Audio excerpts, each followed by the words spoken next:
Alright, there's not that much discussion going on yet, so I assume you guys are ready to go ahead and discuss this. So Sarah, what was the significance of the Land Lease Act?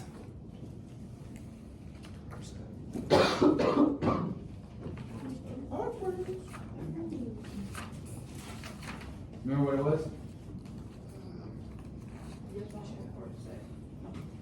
Well, what act did it amend?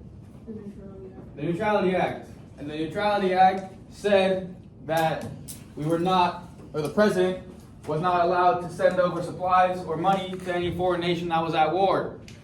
The Land Lease Act amended that, which means what? Kason? Okay, I'll get you the answer number 2. It cancels it, right? Thank you, CJ. So now the president is now able to send supplies and money over to countries who are at war, which pretty much gets us involved in the war. Now, Kason, what was the significance of the Japanese attack on Pearl Harbor? Millions of Americans died, and then FDR had a speech the next day about it, and we wanted to fight back. FDR gave his speech, the famous Day That Will Live in Infamy speech, the next day on December 8th in 1941, the day after Pearl Harbor was attacked. And because of that speech, the United States, and because of Pearl Harbor and Japan attacking us, is now involved in World War II and enters the war. So that is the significance of the Japanese attack on Pearl Harbor. Now, can anyone list 3 difficulties that U.S. troops had faced during World War II?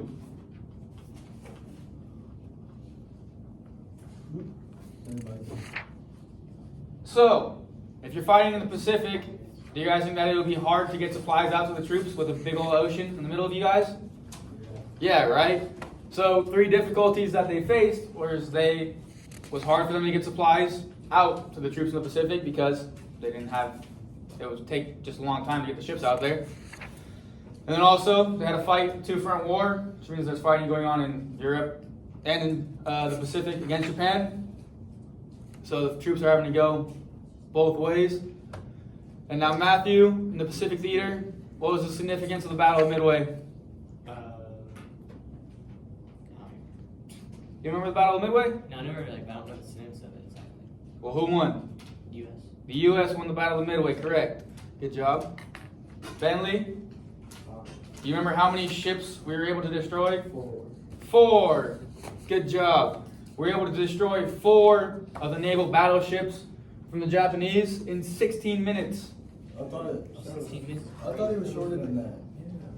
It was definitely shorter than that. It was 16 minutes, Ms. Mathis? It was 16 minutes. Because, wait, didn't they surprised the Texans because they found out like their codes on the radio or something? We were surprised attacking, but it was 16 minutes. They found out that there was going to be an attack planned for Midway. Yeah. So we met them at Midway. For an ambush? Now, the significance of the Battle of Midway is now that it finally shifts the power in the Pacific over to the United States, and we now control more than the Japanese do. Now in the Pacific Theater, what was the significances of dropping the atomic bomb on Hiroshima and Nagasaki, Chelsea? What was the significance of dropping the bombs on Japan? Yeah, it helped us. It didn't help them, right? What else, Jose? It destroyed like this one big city or something. They destroyed the big cities, obviously Hiroshima and Nagasaki. But as a result of this, Japan finally does what? Surrenders, right? That is the significance of it. Japan finally surrenders and stops their war effort. Now, what is the significance of the Manhattan Project? Created the atomic bomb. Good job, Bentley. Now, why was it called the Manhattan Project? Secret code name. Secret code name. Where was it actually being built? New Mexico. Good job. Does anybody remember the town name? Los Alamos. Good job. Now that we talked about what happened in the Pacific, we can talk about what happened in Europe. And we get to talk about D-Day. So how many of you guys have seen Saving Private Ryan before? You guys have never seen Saving Private Ryan? CJ, you seen it? How intense is the first 5 minutes of the movie? They're wild, right? It's the first 5 minutes of that movie is D-Day. It shows you the events that took place on that day. And you guys can see right here what D-Day actually was. So the official government name, the code name it was given, was Operation Overlord. So, right here you guys can see, it's where we stormed the beaches of Normandy to go ahead and push Germany and the Nazi forces back into France more, to go ahead and push them back more towards Germany. And now we have the U.S. division, we have 2 of them that are going to attack Utah and Omaha, right there on those parts of the beach. And you got these other divisions down here with the British Army and the Canadians taking on that part of the beach. And here's the pictures from D-Day. So this is one of the carrier boats that would be carrying troops that they run out of. And inside that boat, does it look like there's chairs for them to go ahead and sit on? No, they're going ahead and they're all just standing side by side next to each other, shoulder to shoulder, ready to go ahead and run out to war. So, in the background of that picture that's on the left-hand side, you guys can see that there's a hill back there, right? Yeah. And what do you guys think's on that hill? What? Enemy? Machine guns, right? And the enemy. You had these things called pillboxes back then. And it's this concrete structure that had this pretty much line of concrete taken out of it. And the only thing sticking out of it would be a gun barrel, machine gun barrel, and you have the guys inside the concrete pillbox running it. So do you guys think that it would cost a lot of people to die if that gunner up top has his crosshairs lined up on a boat, Yeah. and as soon as that boat front drops, all he has to do is hold on that trigger and that entire boat's wiped out? Yeah. So you guys can see how this was one of the bloodiest days in all of history. But you guys can see, what are those things right there on the beach? I forgot what they're called, but I've seen them in a video. Like, Seen a video game? Yeah. yeah, Rainbow Six Siege. Yeah. They look like jacks to me. How many of you guys ever heard of jacks? You bounce the ball, grab the thing off the floor. That's what they look like to me. What are they actually called, Ms. Mathis? Bulwarks. They're called bulwarks. They're pretty much railroad. Basically, picture railroad tracks all molded together, welded together to go ahead and put crosses like that. The purpose of those was to go ahead and make sure that the ships couldn't get on to the beach. So you guys can see in the picture on the left-hand side, the boat isn't fully on the beach. The soldiers have to go through the water, right? Yeah. They all have about 80 pounds of gear on their back. And so many of them drown trying to get to the beach before they can even start fighting. So a lot more people died drowning than they did actually fighting up on the beach. There's a drawing of what D-Day might look like. You guys can see those concrete structures up there, what the pillboxes would look like. Not necessarily exactly like that, more built into the hill than an actual structure. And here's what the beach looked like after we were able to go ahead and push Germany off the beach. This is what it looked like when we were able to set up camp and finally put our troops on the ground. There was picture, like coloring pictures back then. And we've also been able to convert pictures into color now. Like that picture of Hitler could have been converted into color. Why don't you do it? I couldn't do it myself. I don't have the technology for that. Now, who's that guy on the right? Hitler, Matt Hitler right there. How can you tell, Kaysen? mustache. His mustache, right? So, here is where we stormed the beaches of Normandy. It's in this section of the map right here. This is where the U.S. came in. This is where British and Canadians came in. But if you're Hitler, thinking that you're going to get invaded by England or the British over here, right here, what's it called, Ms. Mathis? Calais. It's called Calais. Do you think that he's going to attack right here? No. Do you think that Hitler thinks we're going to attack from right there? Yes. Yes, right? Why do you think that? Because there's like arrows. Because there's arrows?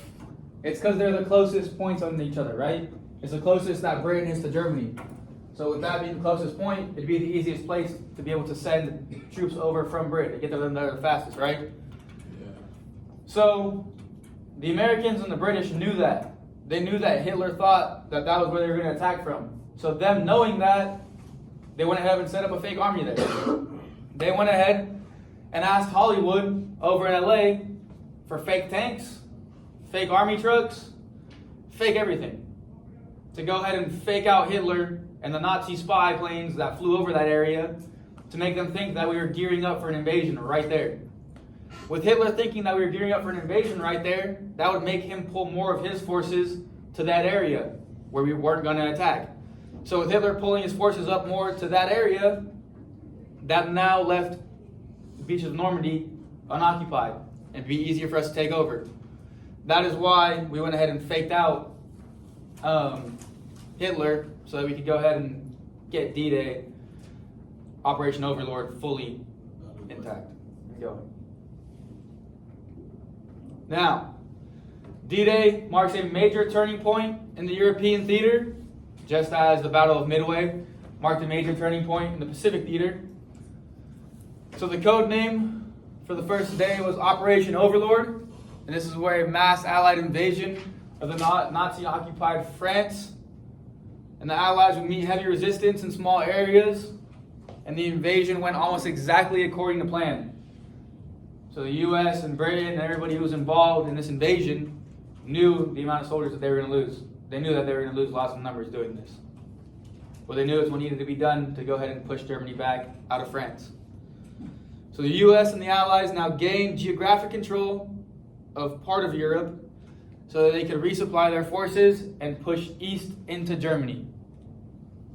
So now that we have the beach of Normandy, we're going to go ahead and fight from there to go ahead and keep pushing Germany out of France and back into Germany.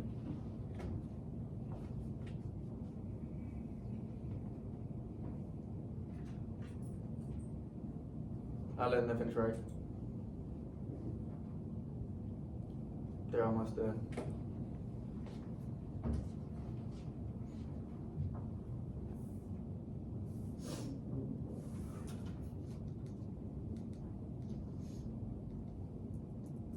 Was the Allies the good guys or bad guys, AJ?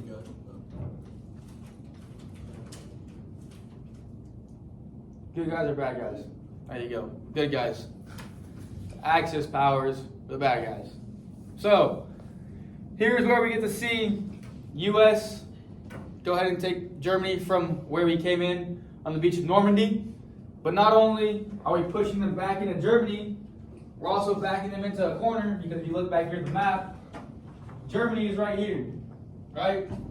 We just invaded France, so we're coming in from this side and pushing them this way. But who's over here waiting for Germany at this time? The Soviet Union, right? This is all Soviet Union at this time. It's now changed because it's an updated map. But that's the Soviet Union at this time. So at this time, we're trying to do a pincer maneuver, which is a military tactic, to go ahead and pinch Germany and squeeze them back into Berlin. Why do we want to get them in Berlin? Huh? So they're in one area. They're in one area, but what's significant about Berlin? Berlin. The Berlin Wall hasn't come in place yet. No. I like that. Hey, I like that, bringing in old history. Yeah. Am I, you know why Berlin was insignificant? Oh, wait. It's basically like them coming here and wanting to back us into Washington, D.C. It's their capital. It's where everything goes on. It's their location of operations. Now, the American forces are coming in from the west, and now the Soviets coming in from the east. It was basically a race between the Americans and the Soviets to who could get to Berlin first and take it down. And then that picture on the right-hand side, who got there first? What flag is that? Soviet Union, right? They got there first. That picture right there is a real photo of Berlin when they took it. You guys can see the destruction that war causes to towns and cities. Doesn't even look real, right? Look like a game. That's what So the Soviets had got there first before we did. And when they get there, Hitler is dead. Now with the fall of Berlin, we see the surrender of Germany. And Jose, can you read that headline for me? the war in Europe is ended. Right? The surrender is unconditional. VE will proclaim today our troops on Okinawa gain. Yep, good job. So, VE Day will be proclaimed today. What does VE Day mean? Victory. victory over Europe. Thank you, Bentley. Now, you guys can see that picture right there. People parading in the streets that Hitler is finally dead. Same thing happened when Osama bin Laden died. I clearly remember that day where Osama bin Laden was dead, and that night on the TV, flip it on, and people are out in the streets parading around with American flags. People get a serious sense of national pride when you see a foreign dictator get taken down. Now, with the fall of Berlin, this is one of the final battles in the European theater during World War II. The Soviet army is able to group up and attack Berlin from the east and the west. So they were able to run their own pincer maneuver on the city of Berlin. Now, historically, this is one of the bloodiest battles of all time. And the German leader Adolf Hitler commits suicide during this battle, and as a result of this, VE Day, or Victory Over Europe Day, is proclaimed, and the end of World War II in Europe. So, with the Soviets getting to Berlin first, they knew that who had to die for World War II to officially be over? Hitler, right? The war could not officially be over until Hitler was dead. Everyone knew that. So, with them getting there and taking over Berlin, and knowing that if that fell, the war would also be over, and finding Hitler dead, when the Americans finally show up and they don't see Hitler's body at all, the Soviets say, we got a picture of it, here it is. Here's a picture that we got of Hitler's dead body with a bullet through his forehead, and his burnt body is over there. We put it on fire right away. Do you guys think that that's actually Hitler? I choose not. I say no. You don't think so? There is a theory out there that Hitler didn't die in that bunker and that he escaped and made it to Argentina. It's a place where you can't be brought back to a country for your crimes. And so much so that, what's that thing that President Obama passed, Ms. Mathis? The what? What's that thing President Obama passed? The Freedom of Information Act. You want to tell them what you found out from that? The Freedom of Information Act uncovered documents from the FBI watching an A. Hitler in Argentina in 1954. So he was in Argentina? There were still a lot of parts redacted, means they were blacked out, but there was some information out. Whether it was the real Hitler or a different Hitler is unclear, but there are documents that may suggest that he made it out of Berlin alive. I think he did. No way. So there is theories out there and evidence to go ahead and back those theories to support that Hitler made it out of Germany and out of Berlin. Because when dictators or terrorist leaders are around and living, they're smart enough to know that everyone in their world wants to kill them. So do you guys think that they'd have body doubles as their people that are around them, right? The U.S. had thought they killed Osama bin Laden like 4 times until we actually finally killed the real one, because he had body doubles out there and we killed so many of them. So that could have been a body double for Hitler. Or that could have also been a skull that they found on a battlefield that had a bullet through it and just said it was Hitler's. But how they gonna put the skin? They don't need a skin. They just gotta show the skull. But the skull that was claimed to be Hitler's skull was then later to be found as a female skull. So either Hitler was hiding something, or they're wrong. Now, we talked about what went on in Europe and what went on in the Pacific. Let's talk about what went on in the United States during World War II. So, what is that lady's name right there on the right-hand side? Rosie the Riveter. Good job, Chelsea. Now, what she does is she is meant to call women into the workforce during World War II. She kind of becomes this symbol for women empowerment after that. But what she was meant for was to call women into the factories, to go ahead and build planes and boats and ships to go ahead and get towards the war effort. Now, who's that guy on the left-hand side? You say it, Lincoln. Oh, wait, no. Let me see. There you go. Uncle Sam. That's Uncle Sam. Now, was Uncle Sam a real person? No. Yeah, he was. Good job, Bentley. Good guess. So, Uncle Sam was a real person. During the during the War of 1812, Uncle Sam was a butcher. And what he would do is send all this meat that he was cutting up and send it to the soldiers. So they started calling him Uncle, because he was cooking all this food for them and making it for them. So he kind of became their mascot throughout the war, and it kind of stuck throughout America. Now, these are propaganda posters that you would see all around the United States at this time to go ahead and get people to start supporting the war effort.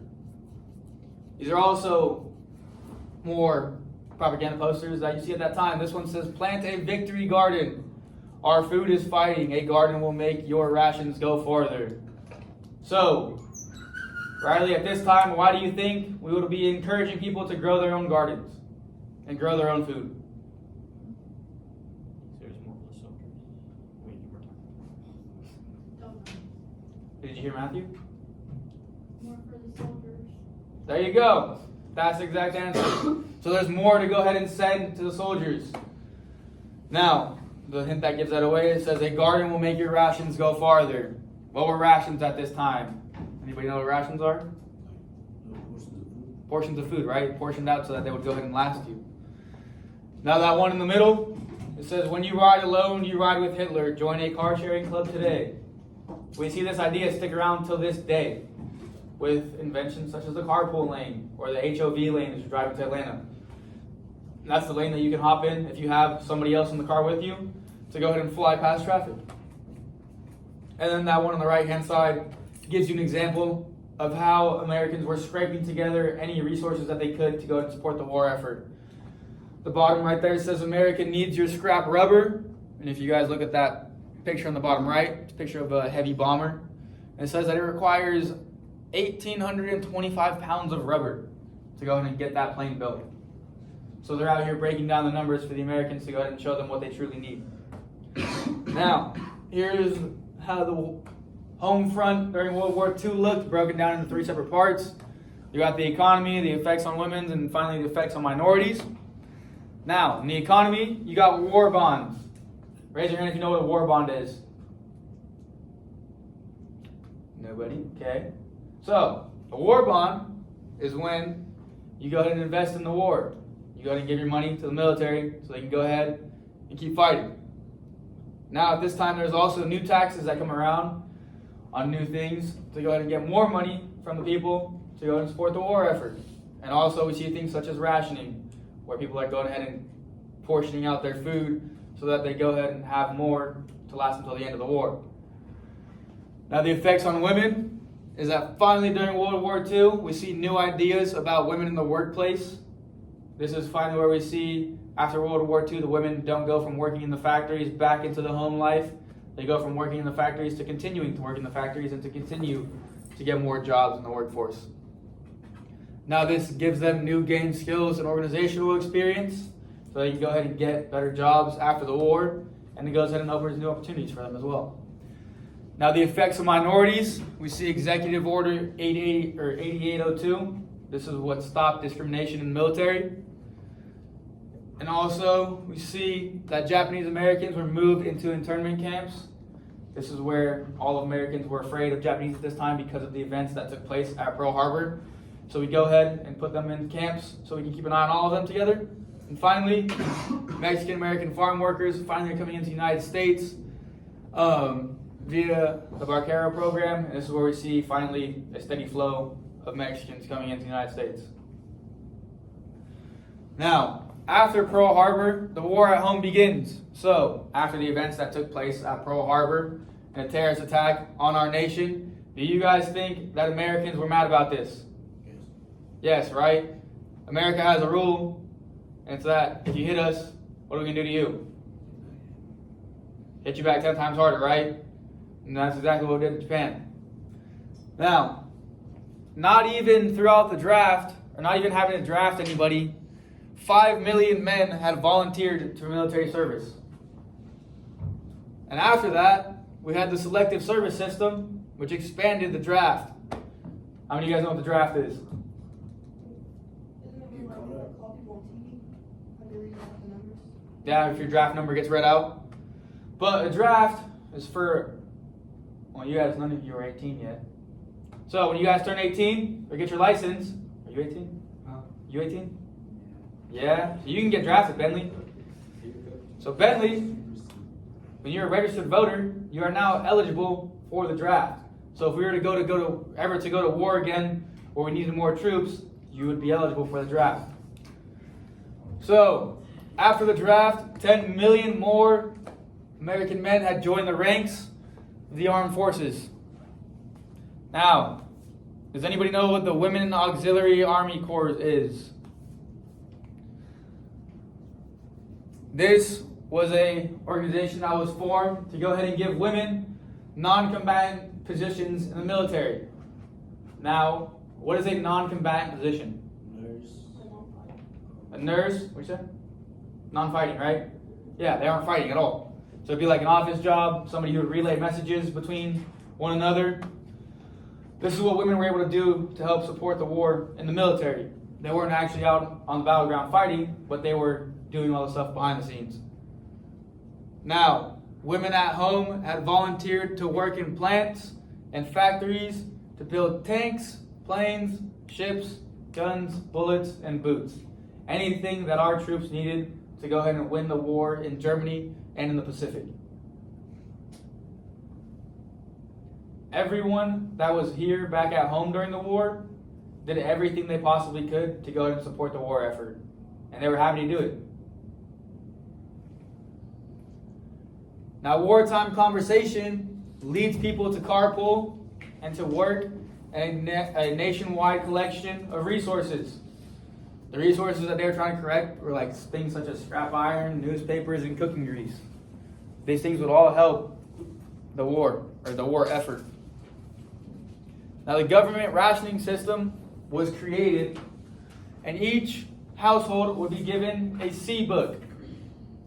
A C book would have things in it that say things like 1 carton of eggs, 1 gallon of milk, 1 gallon of gas, 1 steak, a pound of ground beef, things like that. And in this C book would be given to every family in America, in every household. And once that C book ran out for the month, you couldn't go get groceries anymore. So you had to ration what you were getting in your own house. Now, a family who had 3 people living under the roof would get a smaller book than a family that had 6 people living under the roof. The government went ahead and knew that more people would need more food if they had bigger families, so they went ahead and gave them more pages in their book. Now, the C books would come with coupons that were used to buy scarce items such as meat, sugar, coffee, and gasoline. And eventually, it was the hard work at home that helped win World War II. So do you guys think today, if we went to war, that it'd be as easy as it was back then to get people to start rationing their food? No, right? People would be up in arms having a fit about it. They wouldn't want to do it at all, and it would most likely go very, very bad for everyone. But back then, people were happy to do it. They knew that that's what it was going to take for us to win the war. And they knew that us losing the war meant they lost their freedom. So they were happy to do anything they could. Now, this man on the right, I just forgot his name. What's his name again about this? A. Philip Randolph. That's A. Philip Randolph right there. He is a civil rights leader before Martin Luther King Jr. And at this time, throughout the military, it was still segregated. So, you went to training camps to go ahead and train to be in the military. You had a white camp, you had a black camp. If you had boats to go over to Germany and fight, you had a white boat and you had a black boat. Everything was still segregated. So much so that it was still segregated back on the home front too, in the factories. And this is what Philip A. Randolph is going to go ahead and fight for. He's going to go ahead and fight for no discrimination in the workplace. Now, looking at this map again, what is it a picture of? Or Jose, you've seen it before? Migration. The Great Migration, right? In the first Great Migration, we got African Americans moving from the south to where, Emily? The north, right? And in the second Great Migration, you got them going from the south to where, Chelsea? Huh? Where's it going? Where's the dark blue go?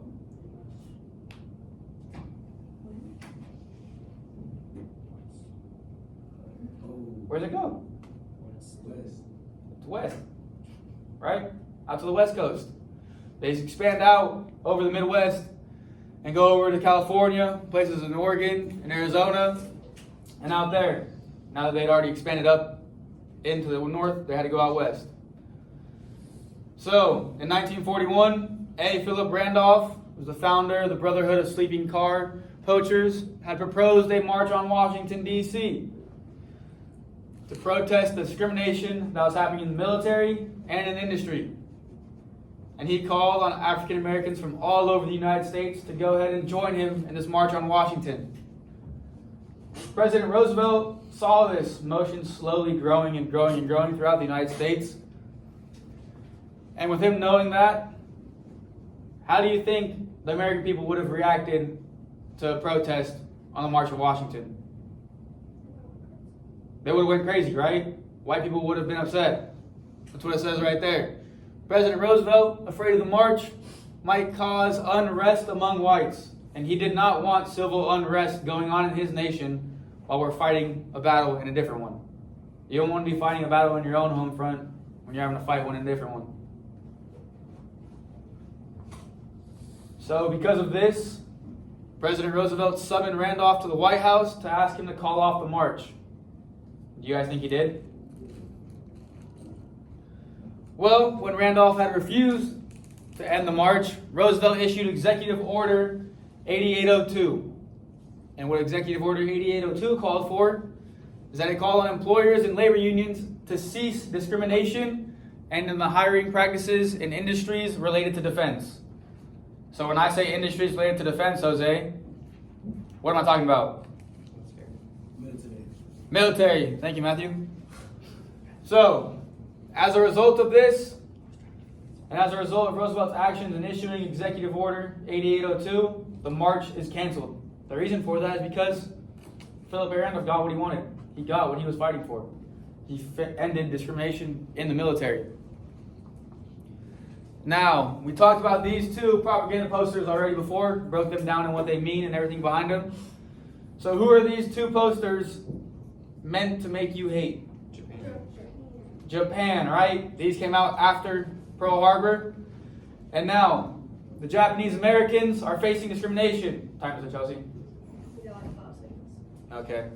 We'll go ahead and continue this next period tomorrow, where we go ahead and pick up with the internment and the Cold War.